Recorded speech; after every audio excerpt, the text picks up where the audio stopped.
2 ditë para natës së ndërrimit të viteve, çmimi i gjerit të detit ka mësuar në treg një rritje që i krahasuar me tregun e para 2 javëve, rezulton të paktën 20% më i lartë.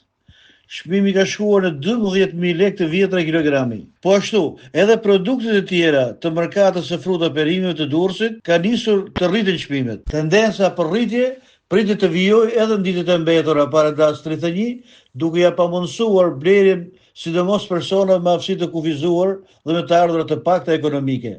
Megjithëse në këtë ditë të fundvitit, tregu i perimeve ka më tepër lëvizje, tregtarët kanë pohuar se fuqia blerëse e popullsisë është mjaft e ulët. Rikthimi i emigrantëve për të kaluar festën e fundvitit pranë familjes, duket se nuk e plotson boshllëkun e krijuar nga largimet masive të popullsisë aktive. Megjithëse tregu është i tejmbushur me produkte bujqësore, të rastet e konsumatorëve janë gjithnjë dhe më pak të mbushura kur kthehen për në banesat e tyre.